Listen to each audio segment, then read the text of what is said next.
Değerli izleyiciler, Avrupa Parlamentosu'ndan sizlere bir kez daha merhaba diyoruz. Avrupa Parlamentosu alabildiğine yoğun, aynen Türkiye'de ve Kürdistan'da olduğu gibi. Tabii seçimlerin, Türkiye'deki genel seçimlerin buraya yankısı da bir hayli yüksek oldu. Zira Türkiye'deki gidişattan antidemokratik, otoriter yönelişlerden alabildiğine rahatsızlık duyuluyor Avrupa kurumlarında. Tabii sadece bu mesele değil, ağırlıklı olarak Avrupa Parlamentosu'nda Kürt meselesine genel olarak yani Kürdistan'ın kuzey, güney, batı, doğu meselesine çok yakinen takip eden bu konuda dostluk grubunun başkanlığını burada yapan bir misafirimiz var. Aynı zamanda Fransa'dan olduğundan ve dosyayı takip ettiğinden Paris katliamının şu an bulunduğumuz merhalesi nedir? Bunu da misafirimize soracağız ve bekletmeden hemen misafirimize dönüyoruz. Madame Marie-Christine Vergia, d'abord, soyez bienvenue sur notre plateau. Merci beaucoup. Merci de l'invitation. On va aborder différents sujets avec vous. Il y a des élections en Turquie, il y a eu une écho au niveau des institutions, dans toute la presse, on va dire, de différentes sensibilités qui voient en fait l'avancée, la réussite de cette forum qui est en fait dirigé par la mouvance kurde et donc les conséquences et on va parler avec vous. Il y a le rapport de la Turquie qui vient d'être adopté. Il y a la situation de Kobané qui est suivie par le Parlement européen vu que d'ici dans quelques semaines il y aura une conférence à Bruxelles et il y a encore d'autres sujets abordés aussi, le massacre de Paris. Il y a de nouveaux changements vu que le procureur a déclaré fin de la période de l'enquête. Voilà. Je vous laisse la parole autant que d'abord le président du groupe d'amitié au Parlement européen parce que vous avez assez des activités et sur quel sujet vous aimeriez d'abord vous prononcer? Les élections ou autres? D'abord les titres. Je pense que le sujet d'actualité, c'est d'abord les élections et puis aussi peut-être aujourd'hui le vote du rapport de suivi sur la Turquie par rapport à la demande de la Turquie sur l'entrée de l'Union européenne. Mais on va peut-être d'abord parler des élections. Moi, je suis très contente, ravie pour mes amis kurdes notamment, mais pas seulement, pour la démocratie du résultat du HDP dimanche dernier.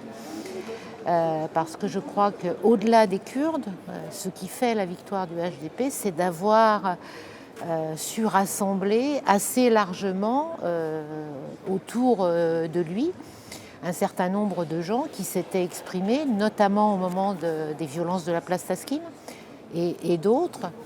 Et je crois que ça a un côté, je lisais ça dans la presse avant de venir vous voir, ça ressemble un peu aux opérations Occupy, Indignados, ces larges rassemblements citoyens. Et la vie politique en Turquie est tellement sclérosée depuis des années autour de trois partis que l'émergence du HDP, qui a fait un très très beau résultat, parce que je crois que personne ne pensait qu'il atteindrait 12,5% des voix, et près de 80 députés. Donc c'est une très bonne nouvelle, pour la démocratie, c'est une très bonne nouvelle dans l'espace géographique,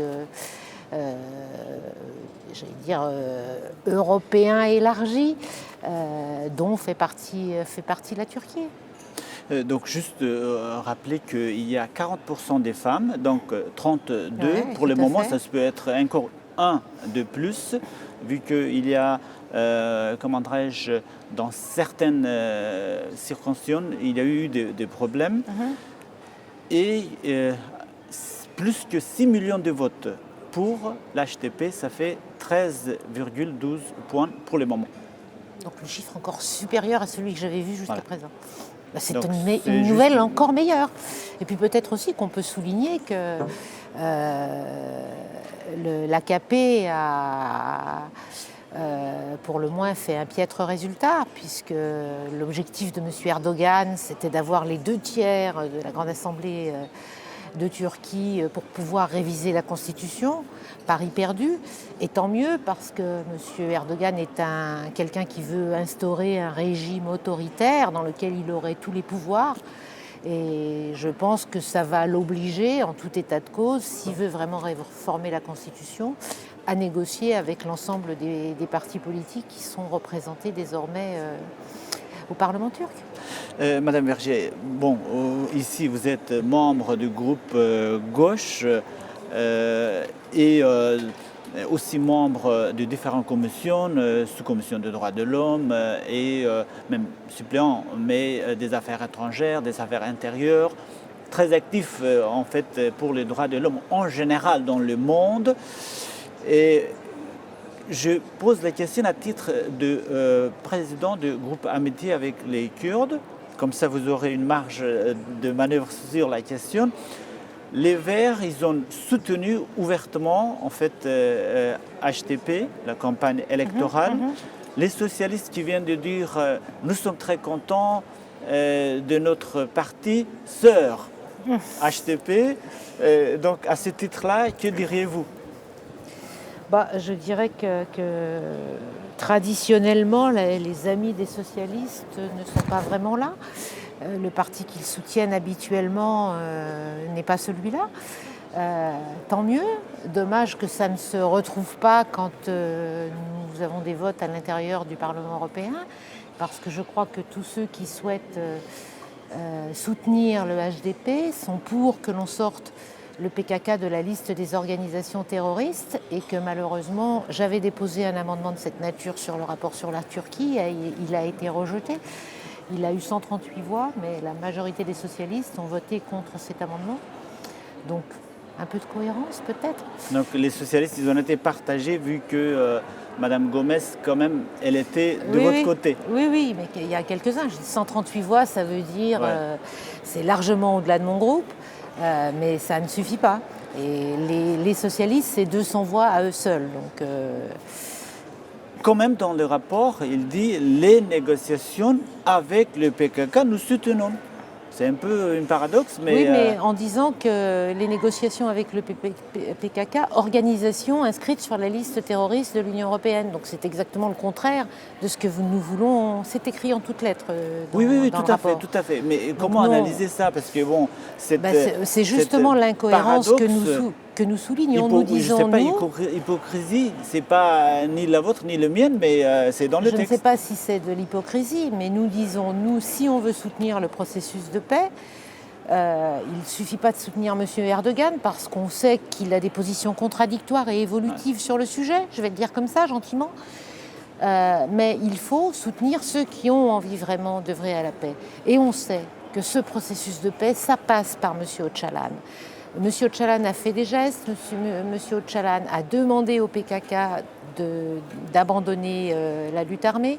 Et je trouve qu'il serait cohérent de dire, si on veut, on ne peut pas soutenir officiellement le dialogue avec M. Öcalan et continuer à garder le PKK dans la liste des organisations terroristes de l'Union européenne. Il faut être cohérent. Être cohérent, ça veut dire sortir le PKK de la liste des organisations terroristes de l'Union européenne, qu'on a su le faire par le passé avec d'autres groupes. Quand on veut faire du dialogue politique, on ne continue pas de dire qu'une organisation est une organisation terroriste. En plus, le terme d'organisation terroriste est un mot évolutif dans le jargon européen. Donc oui, un peu de cohérence quand même, ça ne nuirait pas. Plus au moment où, au Moyen-Orient, que ce soit en fait les États-Unis, les grandes puissances qui soulignent l'importance de la mouvance kurde en général armée. Oui. Il appelle à l'aide la guerre contre le Daesh. On l'a vu à Kobané notamment. Shengal, Kobané, partout, on dit c'est bienvenu le PKK. Voilà, donc c'est vrai qu'il faut être cohérent. Dans le rapport là, dont je parlais tout à l'heure, on souligne la place géostratégique de la Turquie. Dans les conflits dont vous parlez, le moins qu'on puisse dire, c'est que la Turquie n'est pas très claire. Il y a des soupçons de financement de la Turquie des groupes de Daesh. Au moment de Kobané, on sait tous, quand on a suivi de près ces événements, que la Turquie n'a quand même pas été très claire et n'a pas forcément laissé les combattants kurdes venir au secours de Kobané autant qu'il l'était nécessaire. Donc moi je crois qu'il faudrait faire pression sur la Turquie au contraire pour qu'elle ait enfin un discours cohérent par rapport à cette partie du monde, parce qu'elle a effectivement une place stratégique, encore faut-il qu'elle l'utilise à bon escient. Là, en ce moment, moi, j'ai pour le moins des doutes. Je n'ai d'ailleurs pas des doutes que vis-à-vis de la Turquie, j'ai les mêmes doutes vis-à-vis des pays du Golfe. On joue avec le feu sur plusieurs tableaux. Moi, j'aurais souhaité que la communauté internationale, dès le départ, soutienne les démocrates et les progressistes qui étaient en Syrie. À force de jeux ambigus les uns avec les autres, on a créé les conditions de la situation actuelle et je trouve ça assez dramatique. Et il y a un autre point qu'il est difficile de comprendre. Vous avez fait un amendement, une proposition pour que l'embargo sur Kobané cesse. Et tout le monde était soi-disant d'accord pour que Kobané réussisse, gagne la victoire. Et c'était fait. Et alors, comment on comprend ? C'était un accident ou Non, c'était pas un accident. Il y a des accords politiques sur des termes sur la question du rapport, et puis il y a un certain nombre de gens effectivement qui ne sont pas cohérents. C'était carrément une demande purement en fait humanitaire. Oui, c'était pas... tout à fait. Bon, on verra, puisque le prochain grand projet que le groupe d'amitié avec le peuple kurde soutient, c'est une grande conférence début juillet à laquelle M. Schulz, le président du Parlement européen, vient d'apporter son soutien, justement pour la reconstruction de Kobané. Bon, ce n'est pas un rapport déterminant en la matière, mais c'est vrai que ça manque un peu de cohérence. Vous l'avez déjà souligné, je ne peux que le partager. Donc à cet égard-là, avant de parler en fait de conférence sur la reconstruction de Kobané que vous allez organiser à Bruxelles, on parle sur ce sujet-là ou bien on passe le nouvel en fait qui est tombé pour l'affaire de massacre de Paris. Le procès, l'instruction, on devrait dire en ce moment, qui traîne depuis plus de 2 ans maintenant, de l'assassinat de ces 3 jeunes femmes à Paris en plein jour. Donc l'enquête judiciaire est close, c'est ce que viennent d'annoncer les magistrats. D'ici un peu plus d'1 mois, nous devrions savoir quelles sont les conclusions de cette enquête et s'il y aura procès. La crainte que l'on peut avoir, c'est que le présumé coupable, qui est actuellement sous les verrous, serve un peu de lampiste par rapport à cette enquête, parce qu'au vu des informations qui circulent, le moins qu'on puisse dire, c'est que la coopération judiciaire entre la France et la Turquie n'a pas été la meilleure, que les magistrats n'ont pas eu les informations les magistrats français n'ont pas eu les informations qu'ils voulaient avoir, ce qui est un peu dramatique, mais là encore, on sait, il y a des soupçons sur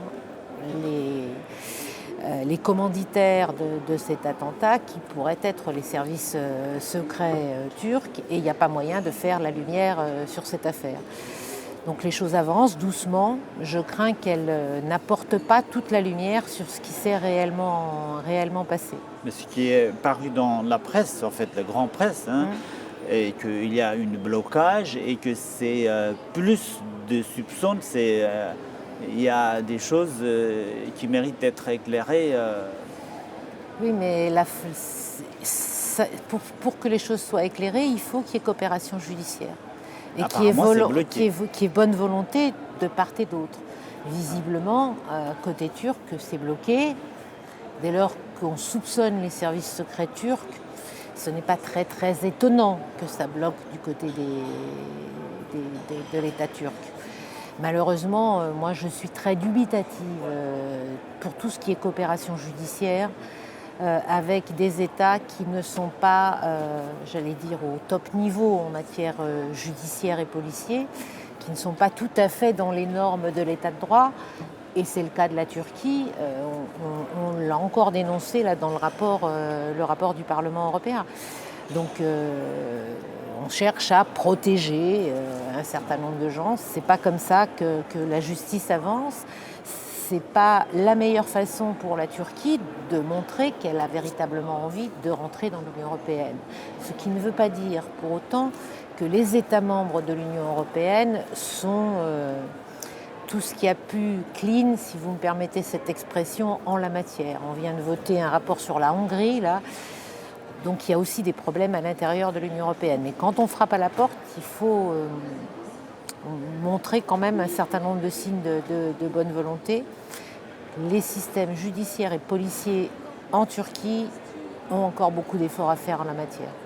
Et tout ce que vous venez de dire, en fait, de manière directe, indirecte, etc., un jour, pas peut-être loin, sera, comment dirais-je, visible, elle va surgir sur la surface, n'est-ce pas? Toutes les vices, les problèmes que vous venez de dire. Qu'est-ce que vous voulez dire par là? Devant la Cour européenne des droits de l'homme, la Cour, elle va demander... Turquie, sauf erreur de ma part, je crois que la Turquie est le pays qui est le plus condamné par la Cour européenne des droits de l'homme. Donc il y a des efforts à faire pour la Turquie pour suivre les arrêts de la Cour européenne des droits de l'homme et les transposer dans son droit. C'est une des raisons pour lesquelles, à titre personnel, je souhaite l'ouverture des chapitres 23 et 24 de la négociation avec l'Union européenne, qui portent justement sur ces sujets-là, parce que je pense que s'il y avait une vraie négociation sur ces sujets-là entre l'Union européenne et la Turquie, on pourrait avancer un peu plus vite. Sur le plan juridique et politique, quel est l'enjeu au niveau de Paris, la France? C'est-à-dire c'est-à-dire si le dossier n'est pas, comment dirais-je, allé au fond, la justice en France est mise en cause. Ce n'est pas la justice française qui est mise en cause, là, puisque les informations ne sont pas sur son territoire. Les magistrats français ont fait des demandes, on n'a pas répondu à ces demandes. Donc ce n'est pas la justice française qui a été mise en cause. Après, je n'ai pas tous les éléments du dossier, il faudrait demander à l'avocat des parties civiles ce qu'il en est réellement. Mais c'est bien, quand on est sur des problèmes interétatiques, des affaires interétatiques, c'est vrai que si on n'a pas la coopération de l'autre pays, on ne peut pas avancer. On n'arrive déjà pas à avancer à l'intérieur de l'Union européenne sur ces sujets-là. Ouais. On a des beaux titres de chapitre qui nous expliquent que la coopération judiciaire avance et même la coopération policière, et ça n'avance pas. Parce qu'on est sur des compétences qu'on appelle régaliennes, c'est-à-dire les compétences dures des États qui n'aiment pas qu'un État étranger viennent se mêler de ses propres affaires. Ouais. Et quand on vise les services secrets, c'est l'appareil d'État qui est en cause. Même si c'est l'appareil d'État un peu caché. Et qu'est-ce qui nous attend dans les jours à venir? Grosso modo, fin de l'enquête, ça veut dire... D'ici, pendant le mois qui vient, les parties civiles peuvent faire des propositions, des contestations, apporter un certain nombre d'autres éléments. Et d'ici un mois, le procureur qui donne son avis au nom de l'État va faire sa propre conclusion, et on verra s'il y a procès, ce que je pense, et jusqu'où on ira. Donc nous avons parlé en fait le cas, le massacre subi par Rojbin, donc Fidan Doğan, Sakine Cansız et Leyla Şaylemez. Je voulais juste citer les noms encore une fois. Et en tant que groupe d'amitié, en fait, en général, sur quel axe vous êtes actif? Il y a tellement de choses à faire. Sur quel sujet principalement vous vous penchez? Alors d'abord, le groupe d'amitié, il est très attaché à ne pas parler que de la Turquie. Hein, il parle de l'ensemble du peuple kurde et des différents pays qui sont concernés. Nous avons travaillé pour des raisons d'actualité, notamment tant avec les Kurdes de Syrie que les Kurdes d'Irak. Hein, nous avons eu plusieurs initiatives, notamment sur Kobané, justement. Nous avons une initiative sur les Yézidis, puisqu'il y avait une volonté de faire apparaître la situation des Yézidis qui sont particulièrement massacrés en ce moment. Et là, nous sommes quand même d'abord et avant tout dans la préparation, le soutien à la grande initiative du mois de juillet sur la reconstruction de Kobané. Mais nous sommes en soutien, ce n'est pas nous qui préparons, nous soutenons nos amis kurdes en la matière et c'est comme ça qu'on a obtenu le parrainage de M. Martin Schulz. Donc en fait ce qui est au Parlement européen c'est plutôt ça et ici, de temps en temps aussi il y a des visites ou des rapports à préparer sur tel sujet. Oui, tout à fait.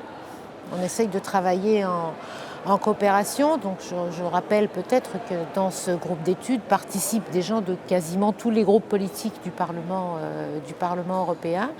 Et donc ça permet effectivement de travailler sur un certain nombre de sujets communs. Et est-ce qu'il y a des choses à ajouter sur ce qu'on vient de dire sur les jours à venir, les activités, sur vos activités en tant que groupe? Je vous dis, là, on est vraiment concentré sur la préparation, parce que le Parlement européen continue aussi ses travaux normalement. Donc là, nous sommes en session plénière à Strasbourg et il se trouve en plus que je pars en mission en Colombie. Donc là, l'objectif, c'est début juillet, la préparation de la grande conférence sur Kobané. Au niveau de la France, pour la reconstruction de Kobané, vu que le président Hollande il a accueilli les représentants en fait, des combattants kurdes, les représentantes, est-ce qu'il y a quelque chose qui est fait ou quel est votre souhait sur ce sujet-là? Je ne sais pas ce qui se fait concrètement là, ces derniers jours en France. Je trouve malheureusement que le gouvernement français, par rapport à la situation globalement dans cette région, n'est pas très cohérent. Par contre, un engagement des États est nécessaire pour débloquer la situation, n'est-ce pas, à Rojava? Ça dépend ce que vous appelez engagement des États. Moi, je suis contre les solutions militaires en général. Je suis pour le dialogue politique parce que je pense que cette région a déjà suffisamment souffert de l'engagement militaire des Occidentaux.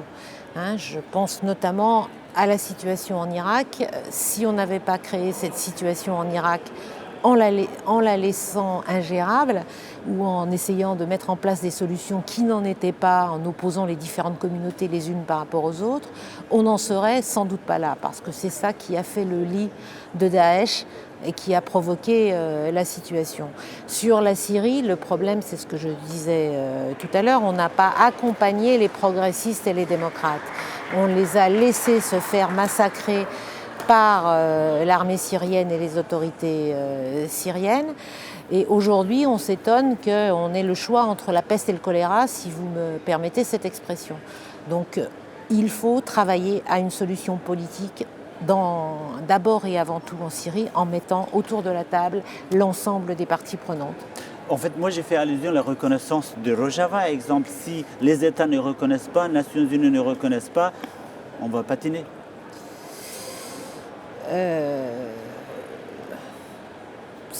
Sur toutes ces situations, c'est très difficile parce que je trouve que l'ONU, j'allais dire, n'est pas très courageuse.